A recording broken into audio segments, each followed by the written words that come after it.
இந்த ஒரு ingredient extra உளுந்தங்கஞ்சியில் நீங்கள் சேர்த்து பாருங்கள், டேஸ்ட்டே வேறு லெவல் ஆகிருக்கும். கண்டிப்பாக இந்த வீடியோ பார்த்ததுக்கப்புறம் நீங்களும் டெம்ப்ட் ஆகி உடனே இதை செஞ்சு கொடுப்பீங்க. அந்த அளவுக்கு ஈஸியான ஒரு ரெசிப்பியும் கூட தான் இந்த உளுந்தங்கஞ்சி.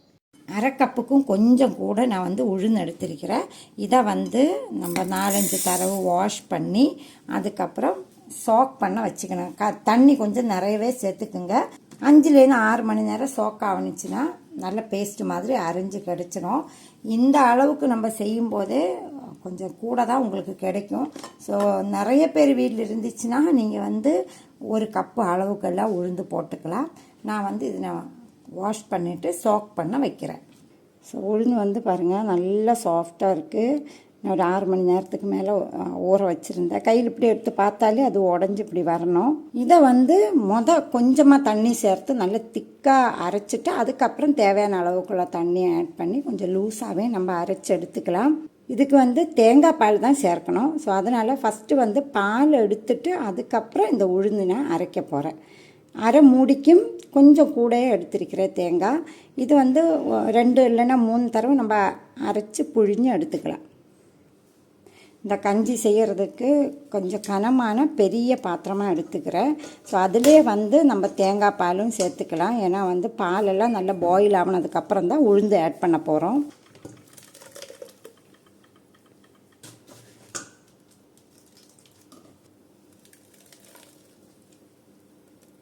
நான் 3 தடவை தேங்காய் அரைச்சி பால் எடுக்கிறேன். ஸோ இந்த மாதிரி பிழிஞ்சு எடுக்கும்போது நல்லா கிளியராக ஆகின வரைக்கும் நம்ம எடுத்துக்கலாம். இது நம்ம அடுப்பில் பாயில் பண்ண வைக்கிற டைமில் உளுந்தும் அரைச்சிக்கலாம். தேங்காய் பாலில் நம்ம கொஞ்சமாக கிராம்பு சேர்த்துக்கிறேன். 5-6 பீஸ் ஆட் பண்ணுறேன். உளுந்தோட பச்சை வாசனை போகிறதுக்கும் இதுக்கு நல்ல ஒரு ஃப்ளேவர் கொடுக்கறதுக்காக தான் இந்த கிராம்பு சேர்த்துக்கிறேன். இது நம்ம நார்மலாக ஒரு ட்ரெடிஷ்னலாக உள்ள ஒரு கஞ்சி ஆயதுனால பண்டான் லீஃப் எதுவுமே ஆட் பண்ண தேவையில்லை. ஒரு 1/4 டீஸ்பூன் உப்பு எல்லாமே சேர்த்து இது பாயில் ஆகட்டும். உளுந்தில் கொஞ்சமாக தண்ணி சேர்த்து நல்ல பேஸ்ட் மாதிரி அரைக்கலாம். நல்ல பேஸ்ட் மாதிரி அரைஞ்சதுக்கப்புறம் பேலன்ஸ் தண்ணியும் சேர்த்து ஒரு தடவை நம்ம அரைச்சிக்கலாம். ஏன்னா திக்காக நம்ம சேர்த்து கிண்ட முடியாது, கொஞ்சம் லூஸாக தான் இருக்கணும். அதுக்காக முதல்ல நம்ம நிறைய தண்ணி சேர்த்துட்டிங்கன்னா அது அரையிறதுக்கு கொஞ்சம் சிரமமாக இருக்கும். ஸோ இந்த மாதிரி கொஞ்சம் திக்காக்கிட்டு நீங்கள் தண்ணி சேர்த்துக்குங்க. ஸோ இது நம்ம கஞ்சி மாதிரி குடிக்கிற ஒரு கன்சிஸ்டன்சியில் தான் செய்ய போகிறோம். பக்கத்துலேயே கொஞ்சம் தண்ணியும் வச்சுக்கோங்க. ஒருவேளை நம்ம இதெல்லாம் சேர்த்ததுக்கப்புறம் திக்காக ஸ்டார்ட் பண்ணிடுச்சுன்னா நம்ம தண்ணியும் ஆட் பண்ணிக்கலாம். இதில் நார்மலாக நீங்கள் ஒயிட் கலரு சுகர் கூட ஆட் பண்ணிக்கலாம். நான் இன்றைக்கி இந்த கருப்பு சீனி இருக்குல்ல, அதுதான் ப்ரௌன் சுகர் தான் சேர்க்க போகிறேன். இதில் மண் ஒன்றும் இருக்காது. ஸோ டைரெக்டாக நம்ம ஆட் பண்ணிக்கலாம். ஸோ இந்த மாதிரி ஒரு க்யூபாக இருக்கும்.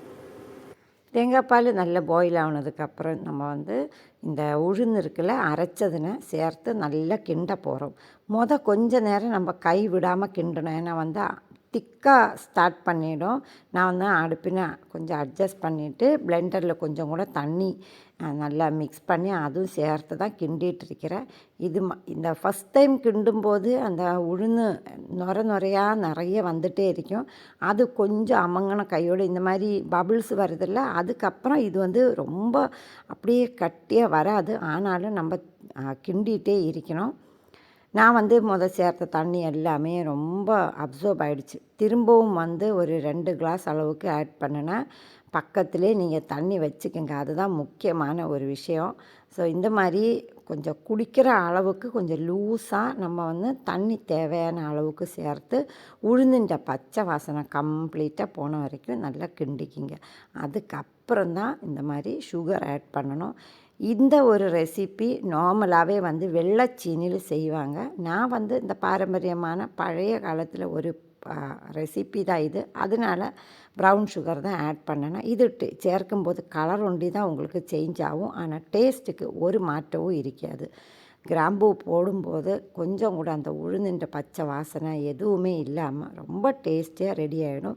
சீனி நல்லா கரைஞ்சதுக்கப்புறம் நம்ம ரொம்ப கிண்டெல்லாம் தேவையில்லை. ஒரு 10 மினிட் இந்த மாதிரி நல்லா பாயில் பண்ண விடுங்க. இந்த ஒரு கன்சிஸ்டன்சி தான் கரெக்டாக இருக்குது உளுந்து கஞ்சிக்கு. ரொம்ப திக்காக இருந்துச்சுன்னா நம்ம களி மாதிரி ஸ்பூனில் எடுத்து சாப்பிட்ற மாதிரி இருக்கும். இது எப்போதுமே நம்ம கிளாஸில் அப்படியே ஊற்றி குடிக்கிற மாதிரி ஒரு பருவத்திலே முதல்ல கிண்டி வச்சுக்கோங்க. ஏன்னா ஆறும்போது இன்னும் கொஞ்சம் திக்காக வந்துடும். நான் இந்த ஒரு ஸ்டேஜில் அடுப்பு ஆஃப் பண்ணி சர்வ் பண்ண போகிறேன். இது நல்லாவே பாயில் ஆகிடுச்சு. இது கொஞ்ச நேரம் கிண்டின வேலை தான், அதுக்கப்புறம் ரொம்ப ஈஸியான ஒன்று தான். ரொம்பவே டேஸ்டியாக இருக்கும். கொஞ்சம் ஆறும்போது இளம் சூடோடு குடித்து பாருங்கள். நல்ல ஆரோக்கியமான இந்த ஒரு ட்ரிங்க் நீங்களும் வீட்டிலே செஞ்சு பாருங்கள். ஒரு கப்பு உளுந்தின ஊற போட்டுட்டிங்கன்னா கொஞ்சம் நேரத்தில் இது ப்ரிப்பேர் பண்ணி எடுத்துக்கலாம். உங்களுக்கு இந்த மாதிரி ப்ரௌன் கலர் வேண்டாம், ஒயிட்டாக தான் வேணும்னு சொன்னீங்கன்னா வெள்ளை சீனியும் ஆட் பண்ணிக்கிங்க.